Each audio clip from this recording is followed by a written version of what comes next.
22대 총선을 앞두고 이번 주 가장 이슈가 된 현안과 관전 포인트를 짚어보는 총선 픽스토리. 김영준 배재대 석좌 교수, 이준환 인천대 교수와 함께합니다. 네. 어서 오십시오. 안녕하세요. 네, 네, 오늘 더불어민주당의 정권 심판론에 맞선 국민의힘의 운동권 심판론이 총선 승부수가 될 수 있을지 살펴보고요. 민주당의 친명 그리고 친문 간의 갈등을 해소할 해법은 무엇인지 짚어보도록 하겠습니다. 네, 국민의힘이 총선 전략으로 운동권 심판론을 이제 내세우고 있는데요.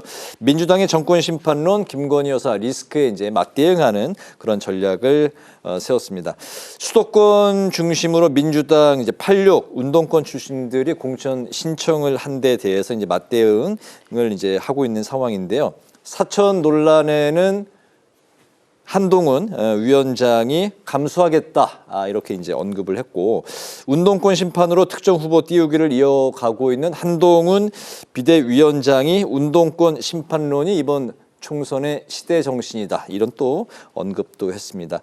한동훈 비대위원장의 총선 전략 두 분 어떻게 평가하고 계신지 이준환 교수님부터 들어볼까요? 이 중간 선거기 때문에 대통령 임기 거의 2년도 안 지났지만 어쨌든 중간 선거라는 성격이 강한데, 이러다 보면 이제 정권 심판론이 우리나라뿐만 아니라 보통의 선거에서는 대두가 되고 가장 강조되는 선거죠. 이번 시점상. 근데 이제 여당의 입장에서는 이것을 프레임을 전환시켜서 야당 심판 또는 운동권 심판 이렇게 하는 그 프레임 전쟁에 있는 것 같아요. 보통은 여당 심판, 정권 심판, 중간 평가가 정석인데, 우리나라는 2012년 16년 이때 정도부터는 여권에서 야당 심판론이라고 한 걸 맞불을 많이 놨죠. 더러는 그게 성공하기도 했어요. 그래서 좀 독특한 건데, 과연 이러한 것이 국민들한테 이번 선거가 미래를 향해서 나가고 어떤 정책으로 경쟁을 하는 그런 선거가 되기를 희망할 수도 있는데, 이런 좀 과거 지향적이고 평가 선거로 가는 것을 아닌가, 정책 선거는 좀 뒷전으로 밀리는 건 아닌가라는 생각도 없지는 않을 것 같아요. 근데 저는 여기서 좀 눈여겨보는 것은 이 대의민주주의에서 조금 역행하는 점이 보인다. 예컨대 여기서 지금 출마를 하려고 하는, 그러니까 운동권 심판하기 위해서 여당이 출마를 시키려고 하는 인물들을 보면, 대표적으로 윤희숙 전 의원인데 강남에서 국회의원을 했단 말이에요. 그리고 이재명 당대표가 선거에 나가 보궐선거 했을 때 거기도 또 출마를 하려고 했었다가, 또 지금은 또 중구, 성동, 갑 이런 데로 한다면 도대체 그 지역의 유권자들은 무엇을 느낄까? 우리의 지역 대표라고 생각할 것이냐? 아니면 이 사람들이 지역구를 쇼핑하는 사람으로 보일 것이냐? 지역구 쇼핑이요? 그렇죠. 태영호 의원도 강남에서 국회의원 하다가 또 다른 지역으로 한다던가, 박민식 전 장관 같은 경우도 부산에서 국회의원을 했어요. 그런데 또 경기도에서 출마를 하겠다고 하다가 거기에 경쟁자들이 많다, 그래서 그런 건지 옮기려고 하는 것인지 지금 구로로 옮긴다라고 하는 얘기가 나오는데, 이런 것이 유권자한테는 좋은 선택의 기준이 되지는 않을 수도 있다. 성공한 사례가 많지는 않아 보였는데, 인천에서도 지난 2020년 총선 때 지역 외에서 갑자기 연고가 없는 후보들이 왔었는데 결코 좋은 성적을 받지 못하는 경우가 있어요. 그래서 굉장히 조심해야 된다라는 생각이 듭니다. 지역 쇼핑하는 게 아니냐, 이제 그 비판에 이제 말씀을 해주셨고, 더불어서 이제 정책 실종의 지금 공천 상황이 벌어지고 있는 것 같다 말씀하셨고, 정권 심판론, 운동권 심판론, 여야가 벌이고 있는 이 총선 전략 좀 어떻게 지켜보고 계십니까? 총선은 이제 본질적으로 심판이에요. 특히 이제 중간 평가인 성격에 있어서는 정권 심판론이 이제 화두가 될 수밖에 없었던 부분인데요. 지금 이제 여당에서 야당 심판론을 얘기했을 때 그게 과연 먹힐 것인가? 전혀 먹히지 않거든요. 왜냐하면 보통 총선이나 지방선거 때는 정부가 잘했느냐 못했느냐를 평가하는 우리가 얘기하는 회고적 투표를 하거든요. 그러니까 레트로스펙트 보팅이라고 하는데 다만 대통령 선거는 뭐 5년 단임제다 보니까 다시 나오질 않잖아요. 그렇기 때문에 이제 미래를 보고 투표를 해서 우리가 보통 전망적 투표라고 얘기를 많이 쓰는데 프로스펙트 보팅이라는 말을 많이 쓰는데 당연히 중간평가 성격에 있는 이번 선거는 윤석열 정부에 대한 심판론이 화두가 될 수밖에 없는데 그 상황 속에서 여당이 취할 수 있는 거는 다른 심판론을 들고 나온 거죠. 야당 심판론이 아니라. 그래서 보통 이제 선거 보면은 이제 전략적으로 보면 이거를 프레임 전쟁이라는 말을 많이 써요. 근데 프레임이라는 말을 이제 그 정치권에서 자주 쓰게 된 거는 2004년도 언어학자인 조지 레이코프가 코끼리는 생각하지 마라는 책을 썼는데 그게 왜냐하면 진보주의자가 왜 보수한테 날마다 지지? 그 이제 시작을 해서 진보주의자를 위한 보수의 프레임을 연구하기 시작을 한 거예요. 그래서 프레임이라는 거는 이게 특정한 언어, 그러니까 정권 심판, 뭐 예를 들어서 문제는 경제야, 바보야 이런 게 다 언어거든요.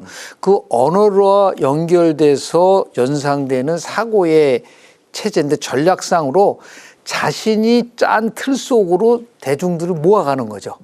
그래서 어떤 프레임이 더 국민들에게 다가서느냐. 그러니까 정권 심판론이라는 건 너무 지나치게 당연한 건데 그래서 새롭게 이제 한동훈 비대위원장은 운동권 심판론이라는 걸 들고 나온 거가 되는 거죠. 그래서 이거 좀 국민들이 봤을 때 운동권 심판론이 좀 뭔가 좀 새로운 것 같은데? 라는 생각이 들 수도 있고 그래서 정권 심판론을 나름대로 전환시키는 부분 속에서의 목적을 갖고 저는 이제 운동권 심판론을 들고 나왔다고 보고요. 두 번째는 더 아주 굉장히 나름대로 심층적으로 분석을 해보면 이거는 내부 교란용이에요. 그러니까 다시 얘기해서 지금 민주당 상황은 어쩌죠? 일부 비명계가 탈당을 했어요. 근데 지금 단계는 어디로 가냐면 친명이 친문을 공격을 합니다. 그런데 지금 또 뭐가 많이 나오냐면 86 용태론이 나오잖아요. 그러니까 86 용태론이라는 거는 결국은 뭐냐면 운동권 세력을 얘기를 하는 거거든요. 그러면 야당 자체 내에서도 운동권에 대한 문제를 제기를 하고 있기 때문에 여당에서 운동권 세력에 대한 심판론을 얘기해 봐라. 민주당 내에서도 86 용태론이 나오고 있지 않느냐. 그러니까 우리가 제기하는 프레임이 훨씬 더 국민들에게 유권자들에게 설득력이 있다라고 하는 부분들이 있기 때문에 뭐 여당으로서는 충분히 운동권 심판론을 제기해도 그 정권 심판론에 대해서 대항할 수 있는 프레임이 아닌가라는 생각을 좀 하게 됩니다. 이렇게 프레임 전쟁을 만들기 위해서는 대검 구도가 만들어진 것이다. 이렇게 김 교수님께서 말씀하셨는데 동의하십니까? 어떤 생각이십니까? 그렇죠. 지금 뭐 선거는 결국은 전략이고 구도 싸움이기 때문에 구도를 정권 심판론으로 오지 못하게끔 이제 맞받아 치는 거죠. 근데 이게 얼만큼 먹힐지 이거는 해당 지역구 유권자에 대한 설득, 존중 이게 병행이 안 되면 선행이 되지 않는다면 아무리 좋은 인재를 여기다가 좋은 명분에서 운동권 교체론이라고 해가지고 넣어도 그 지역구 유권자들은 이거 뭐야 이거 지금 우리가 핫바지야 이렇게 나올 수가 있다는 거죠. 그런 점을 좀 유의해야 될 겁니다. 알겠습니다.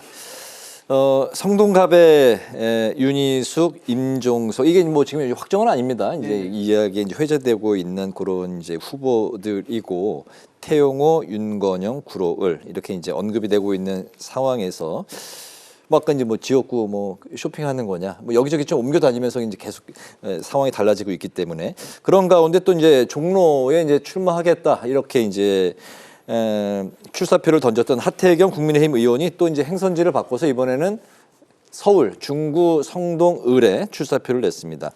이 지역에는 최근에 또 서초구 출마 그 좀 가능성을 비췄던 이영천 의원, 중소기업 벤처 이제 전 장관이죠. 그리고 이제 삼선의 이해운 전 의원도 바로 이제 같은 이 지역에 이제 출마 의사를 이제 밝힌 상황인데 전현직 의원만 국민의힘에서 이제 3명이 지금 출사표를 던져 있고 그리고 이제 민주당의 현역 의원이 박성준 의원인데 서울 중구 성동을에 여야 이제 전현직 의원이 이렇게 현재 많이 몰리고 있는 이유 좀 어떻게 생각을 해야 될까요? 일단 먼저 지역 쇼핑과 관련돼서 비판을 했는데 그러면 민주당은 거기에 대해서 자유스러운가요? 가장 대표적인 게 성남시장을 지내고 경기도지사를 지낸 사람이 변함과 인천 계양을로 가서 선거에 출마합니다. 그런 이재명 거는 대표 말씀하시는 어떻게 거죠? 우리가 설명을 할 수 있죠? 네. 인천 계양에서 국회의원하고 인천에서 시장을 했던 사람이 변함과 서울시장 선거에 나갑니다. 송영길. 그거에 대한 뭐를 얘기했을 때 이게 무조건 어떤 면에서 봤을 때는 다 비판의 여지가 있는 거기 때문에 네. 어느 한쪽, 예를 들어 국민의힘만 문제가 있다고 얘기하기는 나름대로 한계가 있다는 걸 먼저 말씀을 좀 드리고요. 네. 네. 더 나가서 지금 뭐 원래 이제 그 국민의힘의 공천관리위원회에서 내놓은 기준에 의하면 지금 3명의 현역 전 의원이 나온 지역은 결국은 전략공천 지역이 돼버린 거예요.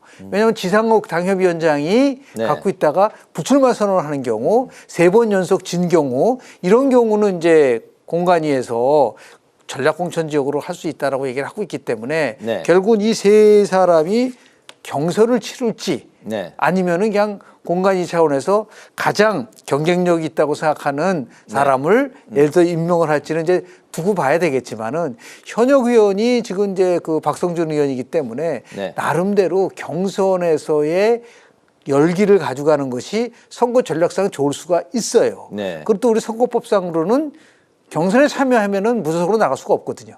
바꿀 수가 없기 때문에 네. 그런 의미에서 보면 물론 이런 식으로 해서 막 지역구 쇼핑하는 거는 결코 바람직한 거는 아니라고 좀 봐요. 네. 그런데도 불구하고 뭐 본인이 뭐 선택을 해서 경쟁을 한다고 한다면은 얼마만큼 잘 유권자들에게 어필할 수 있느냐라는 그 부분이 남아 있거든요. 네. 근데 아마 쉽지는 않을 거예요. 뭐 이혜훈 의원 같은 경우는 서초에 있다가 동대문에 있다가 지금 성동까지 간 거잖아요. 네. 네. 이렇게 여러 번 지역구를 넘기고 우리 하태경 의원 같은 경우는 계속해서 해운대에 있다가 지금 뭐 종로 가려고 그러다가 네. 변화가서 이런 식으로 하다 보면 과연 지역에 있어서의 기본을 끌고 갈 수 있을 것이냐라고 보는데 결국은 인지도와 네. 그리고 그 지역에 있어서의 당원들이 결국 누구를 선호하느냐에 따라서 달라질 수 있는 부분들이 좀 충분히 있기 때문에 이 지역만이 아닐까요? 여러 지역에서 다 이런 현상들이 나올 수밖에 없고 곧 민주당도 마찬가지입니다. 홍영표, 전해철, 도종환, 네. 그리고 윤영찬 네. 이 모든 사람도 친문인데 그 친문 세력에다가 친이명계 이재명계 인사들이 또 도전장을 내고 있는 상황이기 때문에 아마 2월 말이나 3월 초에 지역구 공천이 이제 마무리될 텐데요.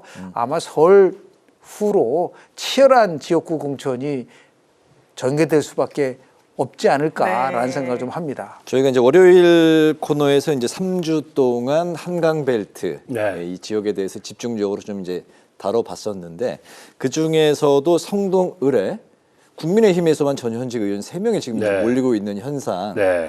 이걸 좀 어떻게 봐야 돼요? 제가 그걸 언급하고 싶었는데 뭐 김영진 교수님이 얘기했던 거 플러스 네. 이 성동 중구 성동 을 지역이 중구 성동 갑하고 연결돼 있고 네. 거기에는 또 전 정부의 비서실장이 문재인 정부의 비서실장이 출마를 한다고도 하고 임종석. 그렇죠. 네. 그러면 중구 성동 갑을 지역이 어떻게 보면은 크게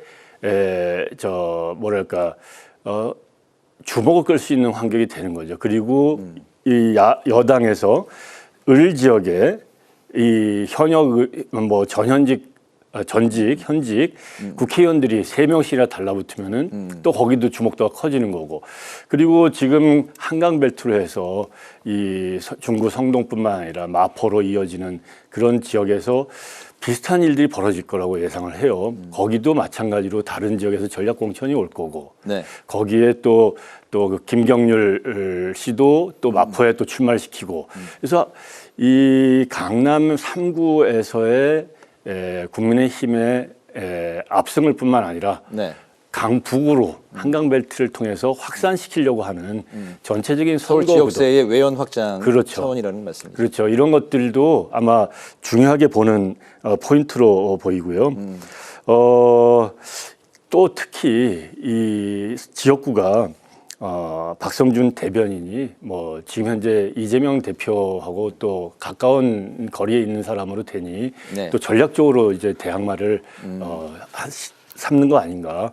그래서 전체적으로 한강 벨트에 대한 초점을 두고 있는 것 같습니다. 이재명 대표를 이제 겨냥한 그런 이제 뭐 포석이다라고 네.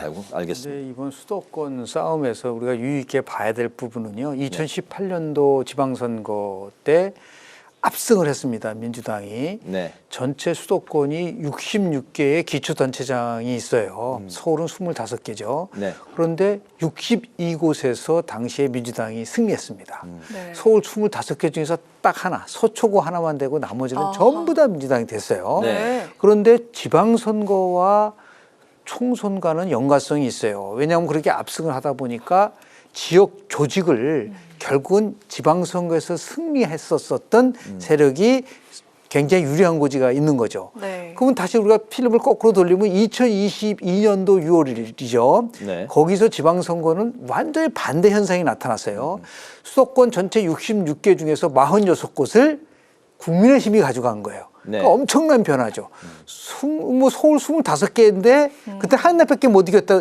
17곳에서 이겼어요. 네. 그러니까 이거 마찬가지죠. 중구청장도 전부 다 국민의힘이 받았단 말이에요. 네. 이건 해볼 만하다.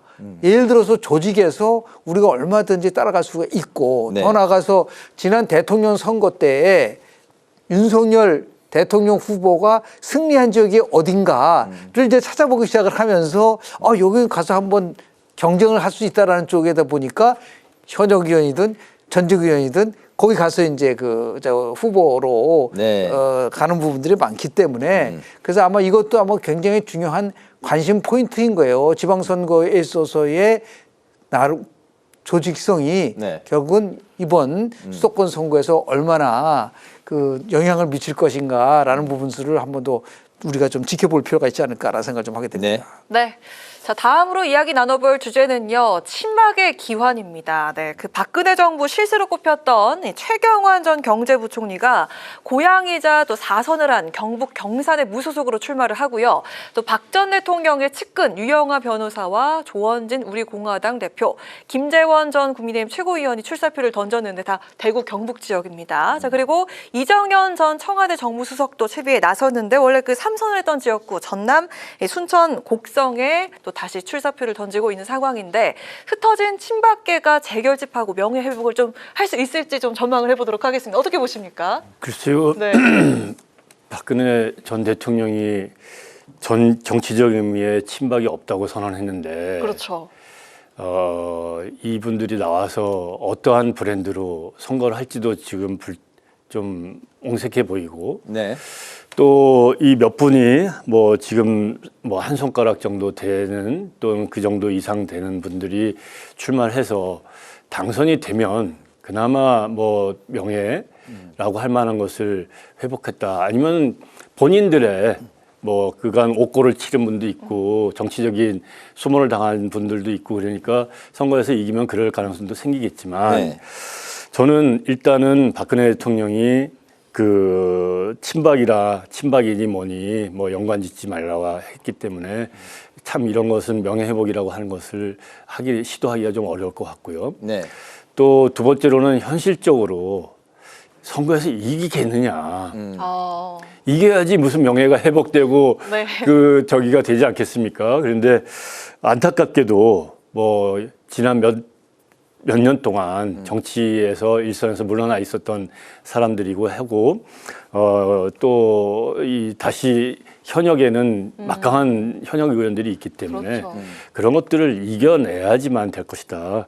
그 다음에 이제 천천히 시간이 흘러가면서 자기네들의 명예를 뭐 다시 회복하든지 뭐 훗날을 도모하든지 이런 것들이 그때서나 가능하지 않을까 그렇게 생각을 해봅니다. 네. 이를 지켜보는 뭐 여당 국민의힘 입장에서는 좀 불편해할 수 있을까요?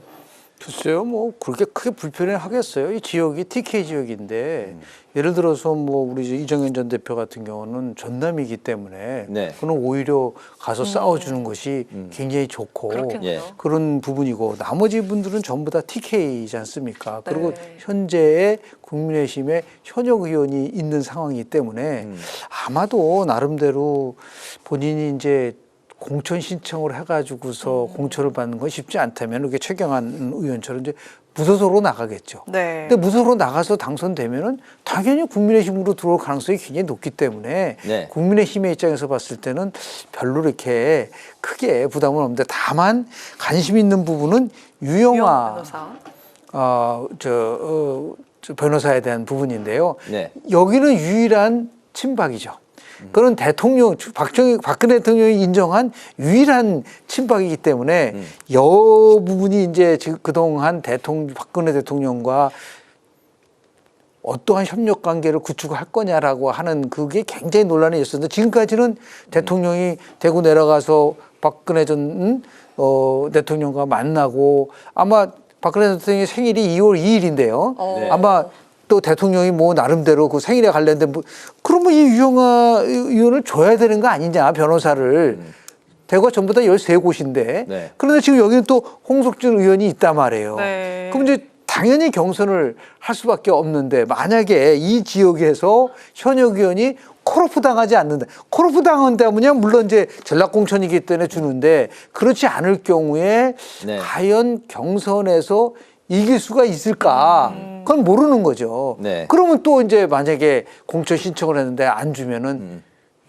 국민들 속았고 나도 속았다가 이탄이 나오지 않을까. 이제 그런 의미에서 봤을 때 네. 다른 쪽보다는 우리 대구 달서 갑에 나온 유영아 변호사의 거취가 어떻게 될 것이냐가 향후에 굉장히 중요한 나름대로의 관전 포인트가 될 수 있지 않을까라는 생각을 좀 하게 됩니다. 알겠습니다. 저희가 이제 질문 준비한 게 이제 2개 정도 남았는데 요거는 시간을 한 7, 8분 정도로 좀 써볼까 합니다.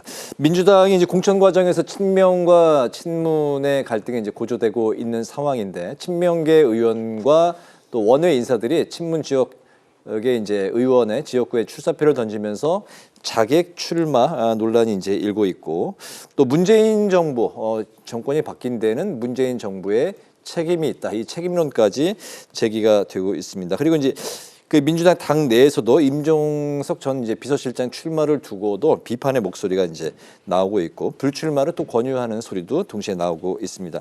친명 친문 구도 공천 갈등 이게 이제 이번 총선에 좀 어느 정도 영향을 줄까요? 어떻게? 굉장히 안 좋은 영향을 줄 거예요. 민주당에게요? 민주당에게. 어느 순간부터 민주당이 선거에 대한 원칙이 없어졌어요. 뭐 처음에는 위성정당 안 만들겠다 하고 만들게 되고 또 선거법도 이렇게 고치겠다 이거 지키겠다 해놓고 안 고치고 네. 또 다른 꼼수를 찾고 공천도 아까 이 김영진 교수님이 얘기했던 것처럼 전현직 당대표들이 출마를 하는 것들이 국민들이 이해 못할 그런 선택을 해왔고 지금 보면은 이 자객 출마라고 해서 네. 같은 한 당에서 힘을 합쳐가지고 혁신을 해가지고 선거에 나가야지 이길까 말까 한데 서로 자중질환을 일으키고 너 물러나라, 너 안 된다, 나는 된다, 나만 해야 된다라고 한다면 네. 이게 어떻게 선거에서 이기는 타당에 대한 자격이 네. 아니라 동료 의원 자당에 대한 그렇죠. 그 자격이란 말씀인 거죠. 그렇죠. 이게 네. 그래도 민주당은 지금 현재 뭐 임종석 전 비서실장에게 뭐 출마를 고사해봐라, 재고해봐라라고 하는 것은 윤석열 대통령의 출연에 문정부가 책임이 좀 있으니까 그걸 염치가 있으면은 좀 알아서 하라고 하는 얘기인데 그 말을 주로 하는 사람도 네. 그 할 염치가 없는 사람이에요. 민주당은 다 자성을 해야 돼요. 제가 지금 얼마나 안 좋은 영향을 미치게 될지 네. 그건 모르겠지만 민주당의 민주연구원의 전 부원장인 이근형 씨가 2, 3주 전에 인터뷰를 했는데 네. 이번 선거에서 민주당이 질 거다. 라고 인터뷰를 했어요. 네. 아주 과거 20년 선거랑 16년 선거를 가장 정확하게 예측하고 또 했었던 전략가인데 그리고 오늘 조간을 봤더니 네. 마찬가지 민주연구원의 관계자였어요. 전직 민주당 질 것 같다. 이런 것을 지금 현재 시그널을 이게 캐치를 안 하고 이렇게 자중질환을 일고 이 개파끼리 싸움을 벌인다라고 하면 국민들한테 희망을 주기가 어렵다. 그 정도는 꼭 한번 언급을 할 필요가 있다고 생각합니다. 당내 갈등이 이제 네. 그 큰 원인으로 지적이 되고 있는 상황이라는 거죠. 예. 이건 뭐 예고된 거였었잖아요. 그래서 실제로 이걸 해결할 수 있는 방법은 딱 하나밖에 없었어요. 친명 대 비명이 모두 합의하는 통합 비대위로 가야 된다. 그걸 굉장히 강조했었던 겁니다. 네. 탈당한 3인이라든지 아니면 이낙연 전 대표가. 지금 이재명 대표가 있는데 이재명 대표는 공천의 기준이 시스템 공천이 아니고 이거 선거가 끝났을 때 두 가지 상황이 이제 도래가 되는데요. 예를 들어서 선거 결과가 어떻게 나오냐에 따라 달라질 수도 있겠지만은 네. 자기를 끝까지 지켜줄 수 있는 사람을 되도록 많이 공천하고 싶은 욕구가 굉장히 강한 거죠. 네. 근데 그걸 간파한 거죠.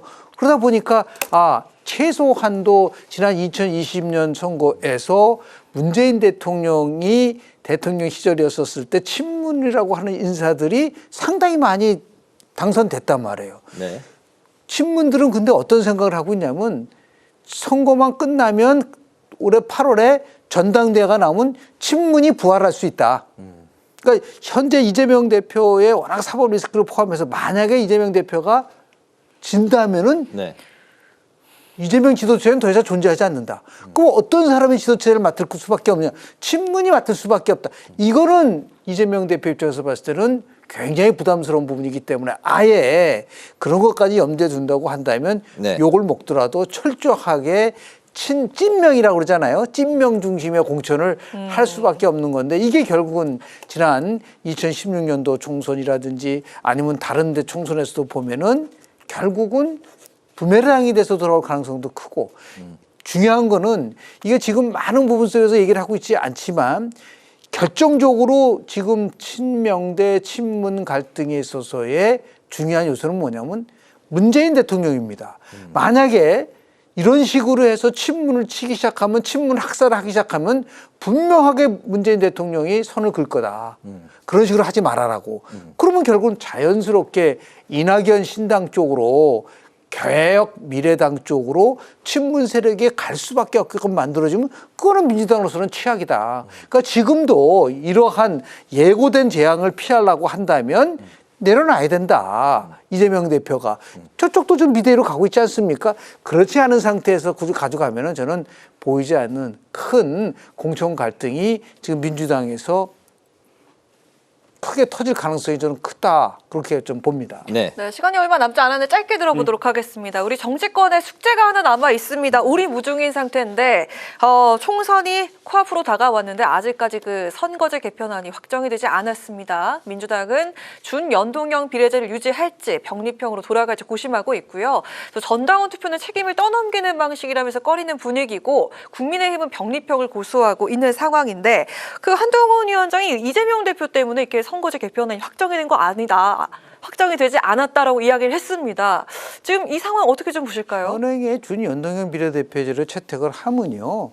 위성정당을 만들 수밖에 없을 거라고 봐요. 왜냐하면 국민의힘은 위성정당을 만든다고 하는데 만약에 민주당은 안 만들게 되면은 지난번에 17석을 가져갔거든요. 네. 그 17석을 다른 쪽으로 가져갔을 때 그럼 일당이 될 수 있나요? 현실적으로.